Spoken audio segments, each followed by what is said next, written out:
long journey. Yes, I think so. Great film. Very, very proud.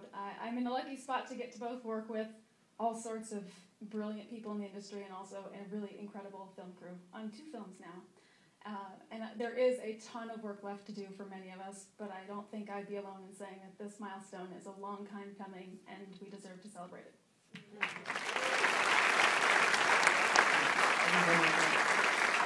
So I think maybe a final word, or we'll do a Q&A. How much time do we have? Like 1 more minute or something?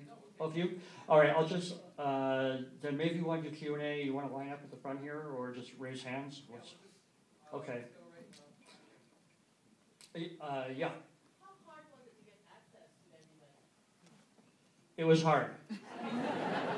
But How hard was it to get access to everybody? it was pretty hard, and that's why Jesse and Peter were big helps. But,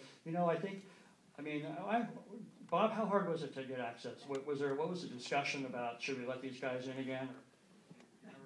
No, I don't think so. I think once we made the decision, once we knew that you had your assurance of the intent of the film, which is to honestly capture and then portray the development history of the Chevrolet Volt, we were comfortable, and you gave us your assurance that nothing would be published ahead of time. In other words, it was maintain all the embargoes. So we were absolutely comfortable with it. The problem that you had getting access was really my schedule. It wasn't any skepticism. It was just that sometimes you'd have to wait a couple of weeks before we could make it work. And then that shot in the plant towards the end of the movie when I'm wearing a sports jacket and we're looking at volts coming down the assembly line, that was actually post-retirement. Well, there was a little manipulation there, but permissible.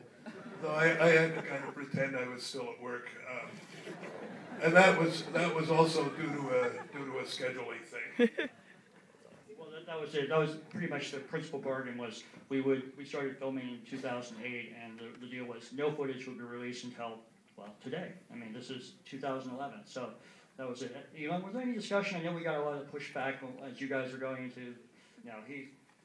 He just jumps in.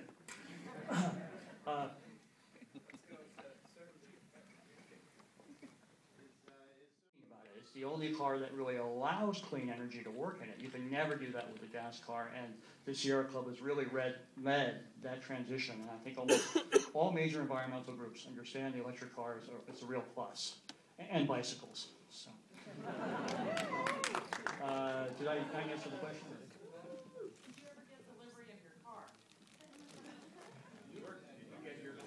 Oh yes, I guess I was in the movie. I got number 23 came off the back there, and yeah, it's great. And no, we'll leave that for later.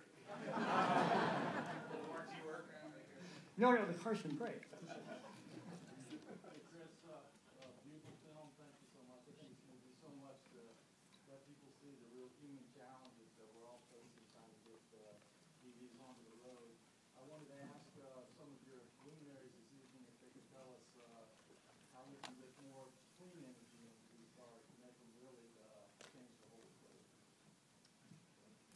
Clean energy?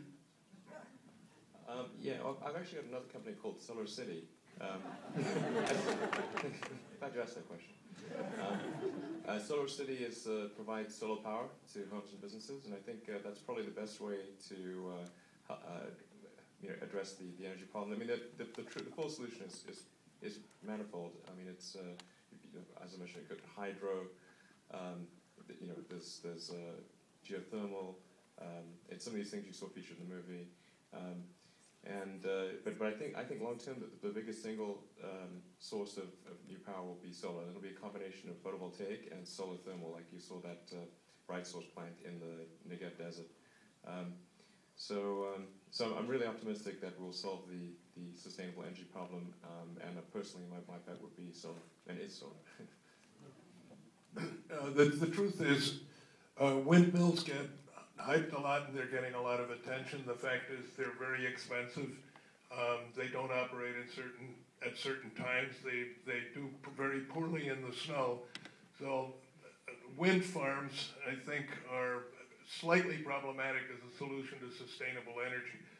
I agree with Elon that solar is the way to go because every day the sun radiates more raw energy onto the earth than the earth's entire population and industry consumes in a year. So the problem is most of it radiates out again and is wasted. And the truth about photovoltaic cells today is they only capture a very tiny bandwidth of the total spectrum of radiation that comes in from the sun. That's only a temporary solution, or a temporary problem, I think. That's like early lead-acid batteries, which led to nickel metal hydride, which led to lithium ion, and who knows what chemistry is next. But what all the photovoltaic cell producers are now working on is expanding that bandwidth to where instead of just capturing this minute percentage of the sun's radiation, you could capture like 20, 30, 40%. And then you would really multiply the effectiveness of the solar farms and genuinely in most parts of the country where you have adequate sunshine, you could really get a lot of electricity that way. You know, there's an opening at the Sierra Club. You don't have to believe in anthropogenic global warming to be in favor of these things.